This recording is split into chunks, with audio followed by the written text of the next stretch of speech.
बच्चों को कहानियां सुनना बहुत पसंद होता है, खासकर वो कहानियां जो मजेदार होती हैं और कुछ सीख देती हैं।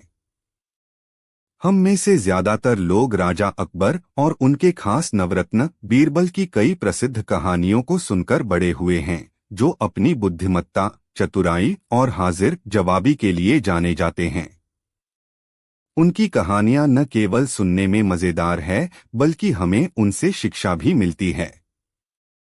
यदि आप अपने बच्चे को खेल खेल में कहानी के माध्यम से उन्हें अच्छी बातें और अच्छे संस्कारों को सिखाना चाहती हैं, तो आप उन्हें अकबर बीरबल की कुछ कहानियां सुना सकती हैं। एक बार राजा अकबर ने बीरबल के साथ एक चाल चलने की सोची। उन्होंने अपने दरबार के सभी मंत्रियों को एक एक अंडा दिया और कहा कि कल सभी इस अंडे के साथ आए, लेकिन अंडे को अपने वस्त्र में छिपाकर। अगले दिन अकबर ने सभा में कहा कि मैंने कल रात एक सपना देखा, जो कोई शाही तालाब से अंडा लेकर आएगा उसकी वफादारी साबित हो जाएगी, अन्यथा नहीं। इसके बाद अकबर ने अपने सभी मंत्रियों को ऐसा ही करने और अपनी वफादारी साबित करने के लिए कहा। जैसा कि योजना बनाई गई थी, सभी मंत्रियों ने अंडे की तलाश करने का नाटक किया और कुछ ही समय में उन सभी को एक एक अंडा मिला, जो उन्होंने पहले से ही अंदर छुपा रखा था। फिर जब बीरबल अंडे की तलाश में गए तो उन्हें अंडा नहीं मिला। जब बीरबल खाली हाथ पहुंचे तो सभी उनकी ओर देखकर मुस्कुराने लगे। बीरबल को पूरे परिदृश्य का आभास हो गया और वो बादशाह के पास गए और जोर से मुर्गे की आवाज निकालने लगे। राजा सोच में पड़ गए और पूछे कि यह क्या है, जिस पर बीरबल ने जवाब दिया कि महाराज, मैं मुर्गी नहीं मुर्गा हूं, इसलिए मैं अंडा नहीं ला सका। यह सुनकर दरबार में मौजूद सभी लोग जोर से हंसने लगे। राजा अकबर को एहसास हुआ कि बीरबल को बेवकूफ बनाना इतना आसान नहीं। एक बार की बात है, राजा अकबर की एक बहुत अंगूठी खो गई।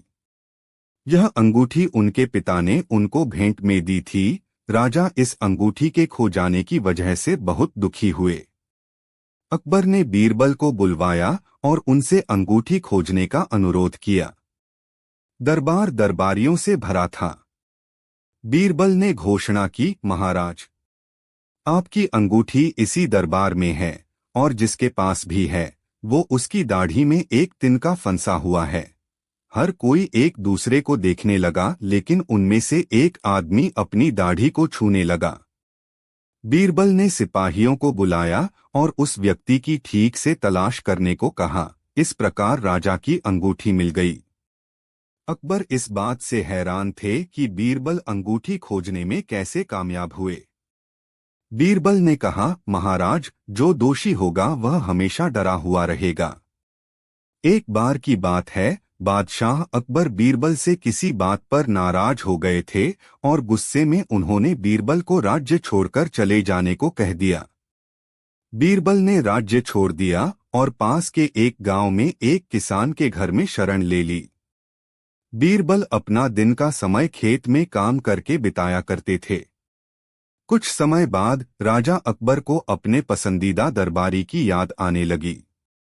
एक दिन अकबर ने बीरबल को खोजने के लिए अपने शाही सिपाहियों को भेजने का फैसला किया। सिपाहियों ने सभी दिशाओं में बीरबल की तलाश की, लेकिन वो नाकाम रहे। अकबर ने बीरबल को खोजने के लिए एक तरकीब सोची। उन्होंने एक घोषणा करवाई कि जो कोई भी उन्हें बुद्धिमत्ता से भरा घड़ा लाकर देगा तो उस व्यक्ति को हीरे से भरा घड़ा दिया जाएगा। यह खबर आसपास के सभी गांव और बीरबल तक भी पहुंची। राजा के रहस्य को कैसे सुलझाया जाए, यह तय करने के लिए ग्रामीणों ने एक बैठक की। बीरबल ने इस मामले में मदद करने का फैसला किया और 1 महीने के समय की मांग की। बीरबल ने एक घड़ा लिया और उसमें एक छोटा सा तरबूज डाला जो उसकी बेल समेत था। 1 महीने के बाद तरबूज बर्तन के आकार तक बढ़ गया और बीरबल ने उस घड़े को राजा के पास भिजवाया और उनसे कहा गया कि एक बुद्धिमान व्यक्ति ही घड़े को तोड़े बिना तरबूज बाहर निकाल सकता है। अकबर जान गए यह कोई और नहीं बल्कि बीरबल ही हो सकता है। और फिर क्या था, राजा ने अपने प्रिय बीरबल को अपने पास वापस बुला लिया। बीरबल बुद्धिमत्ता के किस्से दूर तक पहुंच गए थे। एक बार एक विद्वान ने बीरबल की बुद्धिमत्ता को चुनौती देने के विचार से अकबर के दरबार में आया। विद्वान ने राजा के सामने खुद को चतुर बताते हुए कहा कि उसके सवालों का जवाब बीरबल भी नहीं दे पाएंगे। अकबर ने बीरबल को दरबार में बुलाया और उसे बताया कि विद्वान तुम्हें चुनौती देना चाहते हैं। बीरबल ने उस चुनौती को स्वीकार कर लिया जो विद्वान ने उनको दी थी। विद्वान ने बीरबल से पूछा, आप 100 आसान प्रश्नों के उत्तर देना चाहेंगे या एक कठिन प्रश्न का उत्तर देंगे? बीरबल ने कहा कि वह कठिन उत्तर देना चाहते हैं।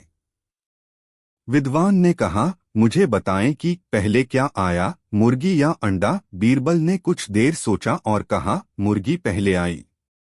विद्वान ने बीरबल का मजाक उड़ाया और कहा, आप इतने यकीन के साथ यह कैसे सकते हैं? बीरबल ने कहा, मैंने केवल एक प्रश्न का ही उत्तर देने का वादा किया था, इस दूसरे प्रश्न का उत्तर मैं नहीं दूंगा। विद्वान अपने दावे पर शर्मसार हो गया और दरबार से लौट गया। एक बार बीरबल को दूसरे राज्य में राजदूत के रूप में भेजा गया। उस राज्य के राजा ने भी बीरबल की चतुराई और बुद्धि के बारे में कई कहानियां सुनी थीं और वे बीरबल की परीक्षा लेना चाहते थे। राजा ने अपने सभी मंत्रियों को उनके जैसे कपड़े पहनाए और वे सभी बीरबल की परीक्षा लेने के लिए एक साथ कतार में बैठ गए। जब बीरबल ने राजदरबार में प्रवेश किया तो वह सभी को एक जैसे कपड़े पहने और एक ही तरह के सिंहासन पर बैठा देखकर चकित रह गए। हैरान बीरबल ने सभी को थोड़ी देर देखा, फिर उनमें से एक के पास गए और उनके सामने आदर से झुक गए। यह देखकर स्वयं राजा भी आश्चर्य में पड़ गए। उन्होंने खड़े होकर बीरबल को गले लगाया और उनसे पूछा कि उन्होंने यह अनुमान कैसे लगाया। बीरबल ने मुस्कुराते हुए जवाब दिया, महाराज, जिस तरह का विश्वास मैंने आप में देखा वो मुझे किसी और में नहीं दिखाई दिया और ये सभी आपकी ओर अनुमोदन के लिए देख रहे थे। राजा यह देखकर बहुत खुश हुए और बीरबल की प्रशंसा की। एक बुद्धिमान व्यक्ति अपने अवलोकन यानी ऑब्जर्वेशन के माध्यम से भी चीजों को समझने का प्रयास करते हैं। राजा अकबर के हमेशा की तरह अपने दरबार में बीरबल से एक सवाल पूछा कि बीरबल, अगर मैं तुम्हें न्याय और एक सोने के सिक्के के बीच चयन करने के लिए कहूं तो तुम क्या चुनोगे? बीरबल ने उत्तर देते हुए कहा कि बिना किसी संदेह के मैं एक सोने का सिक्का चुनूंगा। इस बार बीरबल बोलते समय थोड़ा लड़खड़ाए। राजा अकबर सहित सभी लोग बीरबल के इस उत्तर पर हैरान रह गए। राजा अकबर ने कहा, मैं तुमसे बहुत निराश हूं। तुमने इंसाफ के आगे कम मूल्यवान चीज सोने के सिक्के को क्यों चुना? बीरबल ने मुस्कुराते हुए उत्तर दिया कि महाराज, इस राज्य में न्याय की कोई कमी नहीं है क्योंकि आप यहाँ के राजा हैं। मैंने वो चीज चुनी जिसकी मुझे जरूरत हो सकती है और मुझे सोने के सिक्के की जरूरत है। बीरबल का यह जवाब सुनकर अकबर हैरान रह गए और उनके चेहरे पर मुस्कुराहट आ गई। उन्होंने जवाब से खुश होकर 100 सोने के सिक्कों के साथ बीरबल को पुरस्कृत किया। एक बार दो भाई राम और श्याम एक आम के पेड़ के लिए लड़ रहे थे। राम ने कहा कि आम का पेड़ उसका है और श्याम ने कहा कि उसका। कोई भी इस समस्या का हल नहीं निकाल पा रहा था। उन्होंने बीरबल से मदद मांगने का फैसला किया। बीरबल ने स्थिति का विश्लेषण किया और दोनों भाइयों से कहा कि वे पूरे आम को दोनों भाइयों के बीच बराबर में बांट लें, फिर पेड़ को 2 बराबर हिस्सों में काट लें। बीरबल की बात सुनकर राम ने हामी भरी, जबकि श्याम ने पेड़ को न काटने की बात कही क्योंकि उसने पूरे 3 साल तक पेड़ की देखभाल की थी। बीरबल समझ गए पेड़ का असली मालिक कौन है। उन्होंने कहा, पेड़ श्याम का है क्योंकि पेड़ काटने के नाम से श्याम परेशान हो गया था। सालों तक इसकी देखभाल करने वाला व्यक्ति इसे तुरंत काटने के लिए राजी नहीं हो सकता। असली मालिक वो है जो अपनी जिम्मेदारियों को निभाता है। हमें यकीन है कि आपको ऊपर लिखी गई सभी कहानियां पसंद आई होंगी, क्योंकि वे न केवल हास्य से भरे हैं, बल्कि हर कहानी से हमें कुछ न कुछ सीख भी मिलती है। अपने बच्चों के सुलाते समय उन्हें बेड टाइम स्टोरी हिंदी में सुनाना एक अच्छी आदत है। कहानियां सिर्फ परिवार के एक बंधन में बांध के रखने में मदद नहीं करती हैं, बल्कि बच्चों को एक अलग दृष्टिकोण भी हासिल करने में भी मदद करती हैं। कई वर्षों से महान मुगल सम्राट अकबर और उनके चतुर सलाहकार बीरबल के बारे में कई कहानियां मौजूद हैं। उनमें से अधिकांश सीधे एक पीढ़ी से दूसरी पीढ़ी में स्थानांतरित हो गए। कई गांवों ने अपनी स्वयं की नैतिक रूप से प्रेरित दंतकथाएं भी बनाईं और अकबर और बीरबल को उपयुक्त के रूप में शामिल किया। बच्चों को अकबर और बीरबल के जीवन की रोमांचक और कभी कभार हास्यप्रद घटनाओं के बारे में सुनना भी पसंद है, जो उन्हें सोते समय नैतिकता के साथ उत्कृष्ट कहानियां बनाती है। इन कहानियों ने न केवल हमें हंसाया, बल्कि अंत में एक महत्वपूर्ण सीख भी दी, जो हमें जीवन की आवश्यक विशेषताओं के बारे में सिखाती है। यदि आप उनमें कुछ सकारात्मक आदर्श स्थापित करने के लिए कहानी कहने का उपयोग करना चाहते हैं, तो आप अपनी नन्ही परी को निम्नलिखित अकबर बीरबल की कुछ किंवदंतियां सुना सकते हैं। एक दिन अकबर और बीरबल कड़ाके की ठंड के दिन झील के पास टहलने गए। बीरबल के मन में यह विचार आया कि पैसे के लिए आदमी कुछ भी कर सकता है। उसने अकबर को बताया कि वह क्या सोच रहा था। फिर अकबर ने अपनी उंगली झील में डुबोई, लेकिन जैसे ही वह हिलने लगा उसने उसे बाहर निकाल लिया। अकबर ने उत्तर दिया, मुझे नहीं लगता कि कोई व्यक्ति पैसे के लिए पूरी रात ठंडे झील के पानी में बिताएगा। बीरबल ने जवाब दिया, मुझे यकीन है कि मुझे ऐसा कोई मिल सकता है। अकबर ने तुरंत बीरबल को ऐसे व्यक्ति का पता लगाने की चुनौती दी और सफल शिकारी को 1000 सोने के सिक्कों से पुरस्कृत करने का वादा किया। बीरबल ने हर जगह देखा जब तक कि उसे एक भिखारी नहीं मिला जो यह काम करने को तैयार था। गरीब आदमी झील में प्रवेश कर गया और अकबर ने यह देखने के लिए पास में गार्ड तैनात कर दिए कि वह वास्तव में अपनी प्रतिज्ञा पूरी कर रहा है। अगली सुबह पहरेदार उस मनहूस आदमी को अकबर के पास ले आए। अकबर ने यह सत्यापित करने के लिए उससे पूछताछ की कि क्या उस व्यक्ति ने सचमुच झील में रात बिताई थी। बदकिस्मत आदमी ने कबूल किया कि उसके पास था। तब अकबर ने उस आदमी से पूछा कि उसने पानी में रात कैसे बिताई। गरीब आदमी ने जवाब दिया कि पास में एक स्ट्रीट लैंप था और वह लैंप पर ध्यान केंद्रित करता रहा, न कि ठंड पर। चूंकि वह आदमी रात भर झील में स्ट्रीट लैंप की गर्मी के कारण जीवित बच गया था, अकबर ने घोषणा की कि कोई इनाम नहीं दिया जाएगा। संघर्षरत व्यक्ति ने फिर बीरबल से पूछा। अगली सुबह बीरबल दरबार से नदारद हो गए। राजा ने अपने निवास पर एक दूत भेजकर उसका पता पूछा। जैसे ही बीरबल की खिचड़ी तैयार का एहसास हुआ तो उस गरीब व्यक्ति को उसका पुरस्कार मिल गया। कहानी की नीति: कभी हार न माने, प्रयास करें और अपना सपना साकार करें। सारांश: अकबर बीरबल की कहानियां माता पिता के साथ साथ बच्चों के लिए भी एक अद्भुत टाइम पास हैं। बीरबल की खिचड़ी अकबर की शर्त हारने और योग्य को इनाम न देने की जिद के बारे में एक नैतिक सबक है। बीरबल के चरित्र के माध्यम से लेखक यह उजागर करना चाहता है कि किसी को अपने अहंकार को संतुष्ट करने के लिए योग्य व्यक्ति का इनाम नहीं छीनना चाहिए। राजा हालांकि जीतने का बहाना बनाकर रोशनी को 1 मील दूर ले गया, लेकिन बाद में उसे अपनी गलती का एहसास हुआ और उसने वही किया जो सही है। इस प्रकार चाहे गलती कितनी भी बड़ी क्यों न हो, व्यक्ति को अपने किए की जिम्मेदारी लेनी चाहिए और उसे सुधारना चाहिए। एक बार ईरान के राजा ने पिंजरे में एक शेर भेजा और कहा कि अगर इसे कोई बिना पिंजरा खोले बाहर निकाल देगा तो मान जाएगा कि आपके दरबार में नवरत्नों की होड़ संसार में नहीं हो सकती।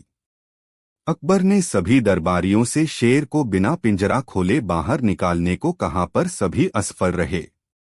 अंत में बीरबल को बुलाया गया।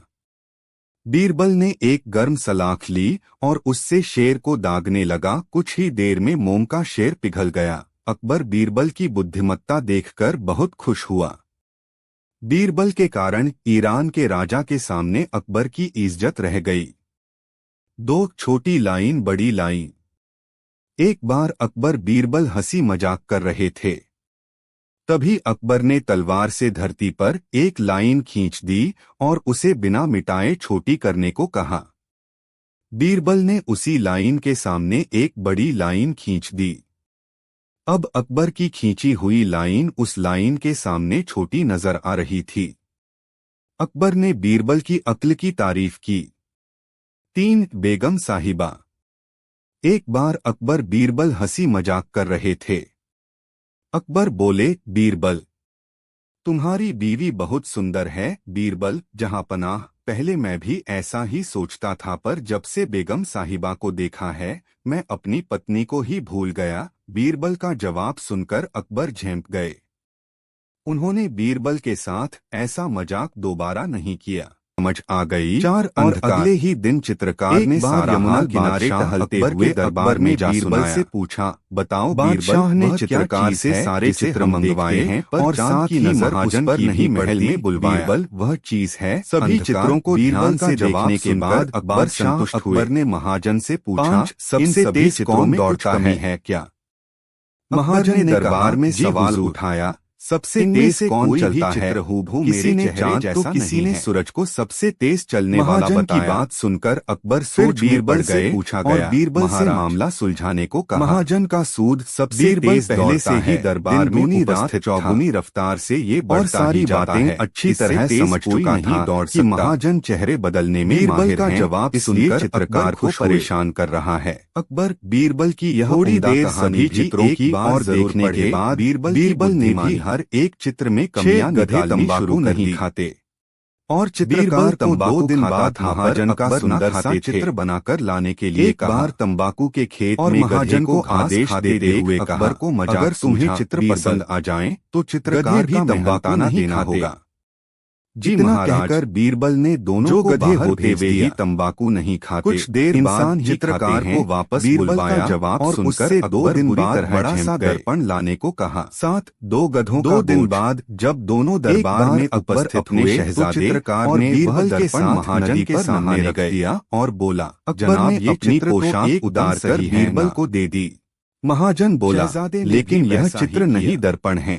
अकबर को मजाक सूझा, यही तो असली चित्र है। अब तो चित्रकार ने कहा, एक गधे का बोझ हो गया होगा। फिर बीरबल ने भी अपने स्थान से उठकर कहा, एक गधे का नहीं बल्कि 2 गधों का बोझ हो गया है। यह तुम्हारा ही तो चित्र है। अकबर झेप गए। महाजन समझ गया ने बीरबल की दाल नहीं गलने वाली है, इसलिए जब बीरबल जाने लगे भी तो उसे अपने जूते मिलाते हुए चीतकार को उसका मेहनताना दे दिया। तो अकबर ने कहा, हमारी तरफ से बीरबल का शुक्रिया अदा किया और महल से बीरबल घर की ओर चला गया हुए बोला, महाराज, बादशाह अकबर कुछ मजाकिया इंसान थे और परलोक में ऐसे मजाक बेहद पसंद था। यह सुनकर अकबर एक दिन उन्होंने नगर के सेठों को हुक्म दे डाला, तुम्हारा दास से उन्हें पहरेदारी पर लगाया जाता है। एक दिन अकबर और बीरबल ग्रामीण इलाकों में सवारी कर रहे थे के पास पहुंचकर गोभी की परेशानी का हल मांगने लगे।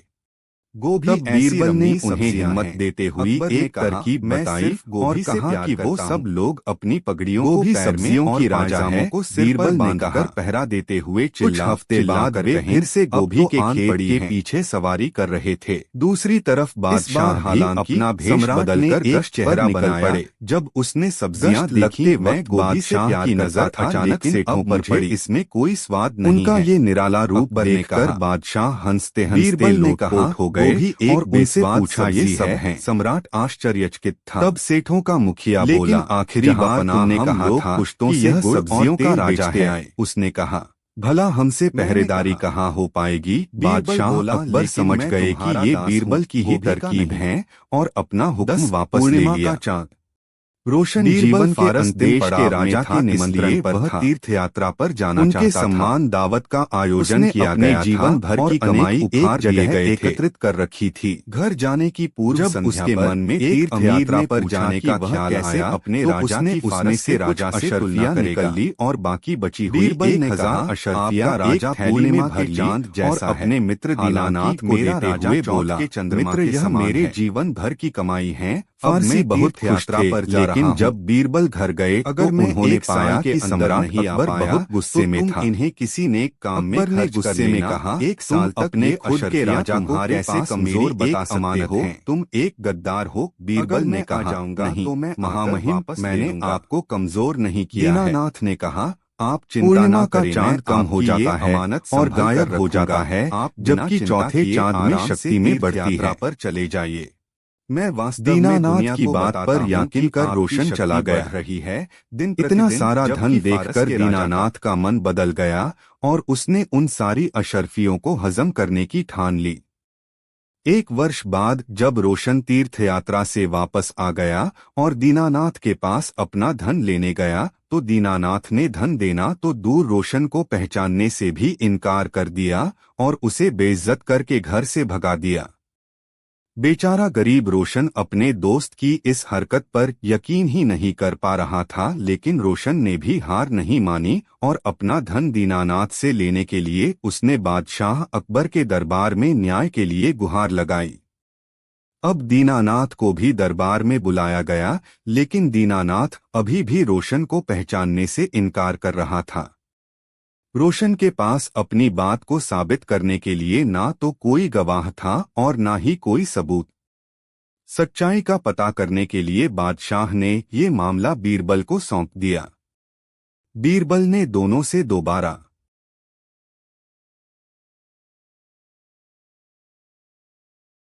पूछताछ की, लेकिन दीनानाथ अपनी बात पर अटल रहा। बीरबल ने रोशन से पूछा, तुमने किसके सामने अपना धन दीनानाथ को दिया था? हुजूर, बस एक आम के पेड़ के नीचे मैंने धन दिया था और कोई गवाह नहीं था। इसका मतलब तुम्हारा गवाह आम का पेड़ है।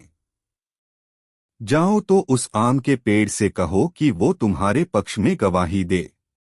अगर वो ना माने तो उसकी मिन्नतें करना, लेकिन पेड़ को गवाही के लिए लेकर आना, तभी तुम्हारा धन तुम्हें वापस मिल सकता है। बेचारा रोशन बड़बड़ाता हुआ चला गया। पेड़ भी भला गवाही दे सकता है। दीनानाथ और बीरबल महल में ही रोशन का इंतजार करने लगे। जब कुछ समय गुजर गया तो बीरबल बोला, अब तक तो रोशन आम के पेड़ के पास पहुंच गया होगा और उससे मिन्नतें कर रहा होगा। तभी दीनानाथ बोला, रोशन तो वृद्ध आदमी है, वो इतनी जल्दी वहां नहीं पहुंच सकता, अभी तो उसे काफी समय लग जाएगा क्योंकि वहां का रास्ता भी साफ नहीं है। बीरबल शांत होकर रोशन का इंतजार करने लगे। बहुत देर बाद रोशन महल में आया और बोला, महाराज, मैंने पेड़ से बहुत मिन्नतें की लेकिन वो वही का वही खड़ा रहा। अब आप ही बता दीजिए मैं क्या करूं? बीरबल ने रोशन को आश्वासन देते हुए कहा, तुम चिंता मत करो, पेड़ तुम्हारे पक्ष में गवाही देकर चला गया है। दीनानाथ ने आश्चर्यचकित होकर पूछा, पेड़ कब आया? मैं तो कब से यही बैठा हुआ हूँ। बीरबल बोले, दीनानाथ, जब मैंने तुमसे पूछा था कि रोशन उस पेड़ के पास पहुंच गया होगा तो तुमने तुरंत इनकार कर दिया। इसका मतलब कि तुम उस जगह के बारे में अच्छी तरह जानते थे, लेकिन तुम झूठ बोल रहे थे। अब तुम सीधे सीधे अशर्फियों के बारे में बताते हो या मैं अपने तरीके से पूछूं? बेचारे दीनानाथ ने डर के मारे सब कबूल कर लिया। उसने रोशन से माफी मांगकर उसका सारा धन वापस कर दिया। बादशाह अकबर के 9 रत्नों में से 2 रत्न बीरबल और तानसेन में एक बार किसी बात को लेकर विवाद हो गया। विवाद इतना बढ़ गया कि दोनों में से कोई भी पीछे नहीं हटना चाहता था। जब विवाद का कोई हल नहीं निकला तो दोनों बादशाह की शरण में गए। बादशाह को अपने दोनों ही रत्न बहुत प्यारे थे, इसलिए वो किसी को भी नाराज नहीं करना चाहते थे। उन्होंने किसी और से फैसला कराने की राय दी। बीरबल ने पूछा, हुजूर, जब आपने किसी और से फैसला कराने की राय दी है तो कृपा करके ये भी बता दें कि हम किस महान व्यक्ति से अपना फैसला कराएं। तब महाराज ने महाराणा प्रताप का नाम सुझाया और कहा, मुझे पूरा यकीन है कि वो तुम्हारी मदद जरूर करेंगे। बादशाह अकबर की सलाह पर दोनों महाराणा प्रताप से मिले और अपना अपना पक्ष रखा। दोनों की बातें सुनकर महाराणा प्रताप सोच में पड़ गए। तभी तानसेन ने अपनी मधुर आवाज में रागिनी गानी शुरू कर दी, जिसे सुनकर महाराणा प्रताप मदहोश होने लगे।